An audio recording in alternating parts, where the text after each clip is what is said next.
Welcome back to Dragon Army Books. My name is Dustin, and this is the wrap-up for February 2021.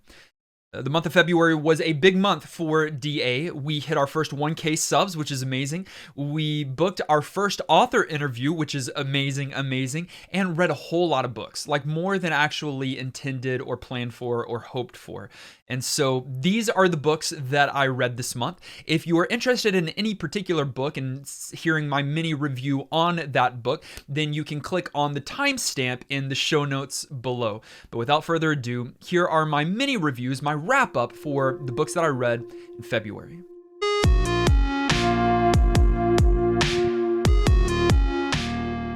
The first book that I read this month was a young adult novel, maybe the most ambitious young adult novel that I've ever read, by Tracy Deonn, called Legendborn. Pretty cool concept. 16-year-old Bree Matthews is at an early college kind of prep school, and it's the same school that her recently deceased mother attended, and there's some mystery behind her mother's death that Bree can't quite remember. Well, upon coming to the school, she starts to discover that there is a deeper scene going on at the school, and there are this group of people that gather together based upon Arthurian legend and like Knights of the Round Table type stuff, and that they are Legendborn, that they have magical abilities based on their heritage, their lineage, connected back to the original Knights of the Rounds. Well, Bree finds herself wrapped up in all of this, and how her mother's death, the Legendborn, and her heritage all play a role in unraveling this intense mystery and the mystery of Bree's own abilities. I said ambitious, I meant ambitious. Deonn tries to do so many things here. Some of them work, some of them don't. I think that the portrayal of a 16-year-old and others in that age range is really well and annoying at times, but also really well done. The idea of these two magic systems that are connected to lineage, like I said, I only mentioned kind of one magic system, but there's two magic systems based on lineage that are explored a little, but not in depth. So it's kind of there. And then the thing that she does really well is deal with some of the racial tension of the past and present America. That is kind of an underlying and then more kind of on the forefront idea and concept that is dealt with here in this story from the first page to the last. However, being a YA book, there are some YA fantasy tropes that are included here that just kind of make me sick. I'm not against any particular trope, actually, as long as they're done well. But here, there's love triangles, there's people instantly falling in love, there's I don't know why YA authors tend to do this, but anytime there's like a growling, like sensual tension there, like when a character actually growls, that doesn't work for me. It doesn't make a book bad, and this book certainly wasn't bad. As ambitious as it wasn't for me, but I could see a lot of people really, really, really enjoying this book. I gave Legendborn 3.5 stars. Even though it wasn't really my particular thing, it is better than the average book in its genre. Then I dove in deep to Jodi Taylor's The Chronicles of St. Mary's and The Time Police, the series that kind of run alongside of each other. I've been a fan of the series for a while. I've talked about it on my channel before. In fact, you can check out this recent video in the annotation. I love this series, and it's ongoing, and she writes one full novel and at least one other novella each and every year. So I get caught up, and then I wait a year or two, and then I've got a whole lot more books to read. And so here we were. I think there are 6 short stories and novellas that I read. I'll show them here very quickly and then kind of just mini review them together. Why is Nothing Ever Simple? When Did You Last See Your Father? The Girl with a Pearl in Her Nose. Yeah, some of these titles are extra. The Muse of History. St. Mary's and the Great Toilet Roll Crisis. Sounds familiar to actual crisis that we experienced last year. And The Ordeal of the Haunted Room. Some of these are better than others. Some of them, like I said, every year around Christmas time, Jodi Taylor has been known to release a novella. It's a good, substantial story in the universe where our cast and characters of the Chronicles of St. Mary's go to a particular time period around Christmas time and get up into the hijinks and crazy adventures that they typically do. And that's what some of these books are. Others of these are really just quick blog posts. They can really be read in 10 minutes or less. And those don't add much, but they're still fun and still have the charm and quirk that the other stories have, but without any kind of like real character development or anything like that. So some of these, again, were great. Some of them were not so great. I'm not going to share my ratings here. You can actually go on my Goodreads account and see what I've rated and reviewed each of these short stories, novellas, blog posts as. That Goodreads link is down in the comments below. And by comments, I mean the show notes. And by show notes, I actually mean the description below. Wow. And then, like I already mentioned, I read some of the core releases in these two series. This first one, Plan for the Worst, is number 11 in the Chronicles of St. Mary's series by Jodi Taylor. It is the same spectacular fun that all of these other 10 books have been so far. It is, I will say this, it is copy, paste, rinse, and repeat, but not in a negative sense. She has found a formula that really works for this series, and she does that same formula, which is this. There are some crazy, funny, silly hijinks that happens around St. Mary's, the Institute, that may or may not have any kind of actual influence on the plot and character progression. And then there's a few different jumps throughout history and time where history and other people have a way of thwarting the simple plans of these researchers. And then it gets wrapped up into a little bit more drama where on the edge of our seats at the climax and then finally some kind of resolution. I know that's somewhat like how stories work, but that's how these Chronicles of St. Mary's stories work, but they work really, really well. Here in this particular story, we jump back in time a few different places.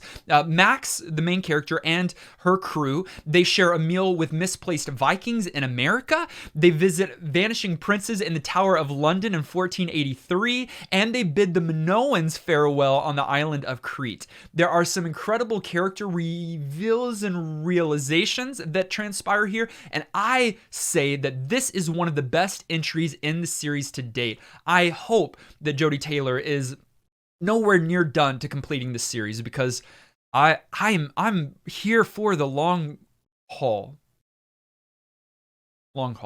And then I read the second installment in the Time Police series, which is the parallel series to the Chronicles of St. Mary's, where we follow Team Weird, a trio of individuals who work together as a part of the Time Police, this rivaling agency with St. Mary's. They jump in through time as well, but really from the future, jumping back to kind of preserve the timeline and to stop misbehavior when time travel starts to become more of a commodity. I thought that this was just going to be more of the same. After reading the first book that I enjoyed in this Time Police series, I still didn't know. I was like, maybe she's just giving us different characters, but it's kind of the same. And while there are some similarities, it's a parallel series, she's doing something entirely different here. I thoroughly enjoyed this book. I ended up giving it 4.5 stars. I love the character developments. I love the drama and the mystery. There's a lot more of it here, and kind of a one story thread that we're following all the way through. In the Chronicles of St. Mary's, it kind of jumps a few different places. Here, we're following one kind of story thread throughout the whole thing, and I love Team Weird, the trio, more than ever before. It's an excellent series, but you could probably read it without reading the Chronicles of St. Mary's first, but you're going to miss some of the shoutouts, references, and Easter eggs, so totally up to you. Now, moving away from Jodi Taylor and her excellent series, I read A History of What Comes Next by Sylvain Neuvel. I actually got an ARC, an advanced reader's copy of this book, and read it in just a matter of days. It It's a lot of fun. Sylvain wrote the Sleeping Giant series, which I also really enjoyed. This is sci-fi in nature, and in this one, we're in the dying days of World War II, and we follow two characters, a mother and a daughter, who are a part of the Kibsu. They are identical in physical appearance, and they are the 99th installment or generation of this Kibsu lineage, all women who are working behind the scenes of history to push forward the progress of man so that we might reach space, saving us from the impending doom that is coming. What's really cool here is that although that seems fantastical, and it is, there is so much historical accuracy here that is so much fun. It's not a made-up story. It follows the space race, the days leading up to the space race itself, and all of the events that transpire, the major events, actually occur. So if a rocket goes down, a rocket goes down. If a dog goes into space, our characters might have connected with that dog. So the reasons behind the events that transpire are different because our characters are fictitious and they're involved. But the events that happen are actually can be found in Wikipedia and in history. It was a lot of fun. It's told in a different way, primarily through dialogue, so I could see an audience being divided here. But if you're up for a science fiction, historical, kind of a thriller, and you're okay with a different kind of approach for that, then you might really enjoy this. I thought it was 4.5 out of 5 stars, an exceptional read. And then finally, I got around to reading what I had heard touted as a must-read in The Assassin's Apprentice by Robin Hobb. It's the first book in the Farseer trilogy, which is the first series in a series of series set on the same world and involving some of the same characters. I didn't know what to expect here. I went in blind, which is the way to go, I find, for most books, actually. So we follow Fitz Farseer. He is a bastard assassin. He's actually being trained to be an assassin. The story's told in a similar way to Patrick Rothfuss's The Name of the Wind. So you've got a character that's in the future telling his story from childhood all the way up through, to date. But we don't even get there in this first book. I'm sure this trilogy is probably his ongoing reflection and telling of his story. And so we get his insight, and that happens in such a way that we don't get every single detail of every single moment that you might be interested in. We skip through quickly some major events because it's not that important to our main character. So it's an interesting telling here. If you enjoy the lead character of Fitz, and if you enjoy character development primarily with one individual, then this might be a good book for you. It is a slower pace because of this and because of the way that the story's told. Fitz goes from kid and receives training from various mentors and leaders, one of them being an assassin, and then he finally rises up and some in his local kingdom to be able to serve the king, and there's a betrayal on all sides, and you don't know who to trust. There are some incredible animal companions. There are 2 different magic systems that happen, in part because of his lineage as well.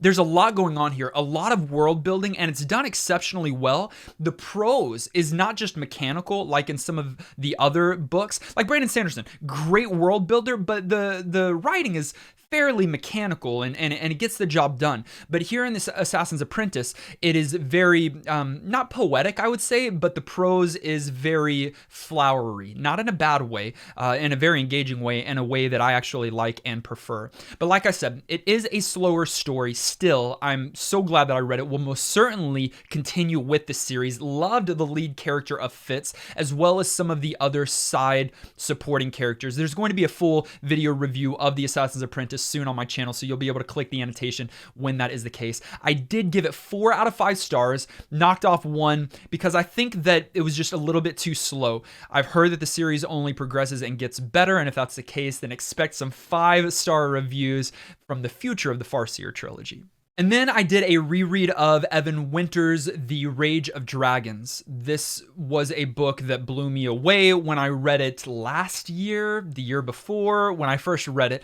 It has everything that I enjoy in fantasy novels. It's got camaraderie, kind of like found family type stuff. It's got some incredible leadership lessons that are taught. It's got epic battle sequences. And in this book, we've got dragons, and that never hurts. I love the characters. I love the rage. I've always said that it's a mixture of Ender's Game and Red Rising, which are two of my favorite books. And so it's a West African or African-inspired fantasy novel, and Tal Solarin is on a quest for vengeance.